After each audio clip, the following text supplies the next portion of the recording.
শুরুতেই সকল বন্ধুদের উদ্দেশ্যে একটি কথা বলি, বন্ধুরা আপনারা পুরো ভিডিওটি দেখবেন এবং ভিডিওটি দেখা শেষে সুন্দর একটি গঠনমূলক কমেন্ট করবেন। ছোট ভাইয়ের বৌভাত অনুষ্ঠানটাও অনেক বড় ও অনেক সুন্দর হয়েছে আলহামদুলিল্লাহ। মেয়ে পক্ষ থেকে প্রায় 100 জন আর আমাদের আত্মীয় স্বজন সব মিলিয়ে প্রায় 1000 লোকের এস্টিমেট ছিল। মাশাআল্লাহ খাবারগুলোও খুব সুন্দর হয়েছে। আর আমাদের যে কোনো রান্নার বাবুর্চি হলো আমাদের বরিশালের নামকরা জব্বার বাবুর্চি। বেশ কিছুদিন আগে আমার মেয়ের জন্মদিন অনুষ্ঠানেও রান্না করেছিলাম এই জব্বার বাবুর্চির কাছ থেকে। জব্বার বাবুর্চির রান্না যেরকম কামেও সেরকম। জব্বার বাবুর্চির রান্না কখনোই খারাপ হয় না। আমাদের এই প্রোগ্রামের খাবারের মেনু ছিল পোলাও, সাদা ভাত, মুরগির রোস্ট, গরুর ঝাল মাংস, খাসির মাংস, আস্তা খাসি, মাছ ফ্রাই, মুগ ডাল, ফিরনি, 7 আপ এবং সাথে ছিল সর্বশেষে পান সুপারি। মাশাআল্লাহ অনুষ্ঠান শেষে সকল মেহমানরা রান্না দেখে খুবই সন্তুষ্ট এবং সবাই খেয়ে খুবই সন্তুষ্ট হয়েছে। কারণ ছোট ভাইয়ের শ্বশুর বাড়ির রান্না খেয়ে প্রায় আমাদের বরপক্ষ আর কনেপক্ষ দুপক্ষে প্রায় 300 লোক অসুস্থ হয়ে পড়েছিল।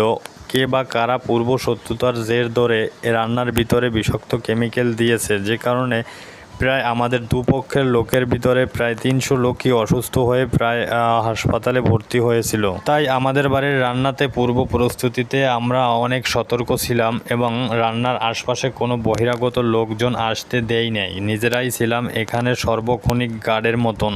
আর বিশেষ করে জব্বার বাবুর্চি আমাদের খুবই ক্লোজ। আমাদের ফ্যামিলির যত প্রোগ্রাম হয় এই হলো সেই জব্বার বাবুর্চি। সে নিজেই আমাদের এই প্রোগ্রামগুলো নিজ দায়িত্বে করে থাকে। তার হাতের ছোঁয়ায় রান্নাগুলো আসলেই অসাধারণ হয় এবং যারা যারা এই রান্না খায় সবাই সন্তুষ্ট হয়।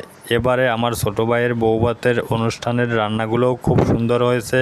আল্লাহর রহমতে সবাই প্রশংসা করেছে, কারো কোনো সমস্যা হয় নাই এবং কেউ কোনো ত্রুটি ধরতে পারে নাই। যে কোনো বিয়ে বাড়িতেই সব মানুষেরই যারা যারা খেতে পারে তাদের প্রধান আকর্ষণ থাকে গরুর রেজালা। তাই আমরা পরিমাণের চেয়ে অনেক বেশি পরিমাণে গরুর রেজালা তৈরি করে রেখেছি, কেননা যে যত খেতে পারে তাকে তত বেশি দেওয়া হবে।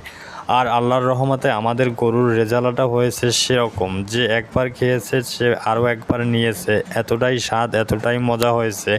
আর খাসির মাংসটাও হয়েছে খুব সুন্দর। আর টোটাল প্রোগ্রামটা করেছি আমাদের বাড়ির ছাদের উপরে। যেহেতু মেয়ে পক্ষের শত্রুরা খাবারের ভিতরে বিষাক্ত কেমিক্যাল দিয়ে এত বড় দুর্ঘটনা ঘটিয়েছে, তাই আমরা সব কিছুতেই পূর্ব প্রস্তুতি অনুযায়ী খুব সতর্ক ছিলাম। খাবারের প্যান্ডেলটাও করেছিলাম আমাদের বাড়ির ছাদের উপরে এবং রান্না বাড়ার ক্ষেত্রে কতটা বিশেষ গুরুত্বর সাথে খুবই সিকিউরিটির সাথে রান্নাগুলো করিয়েছি।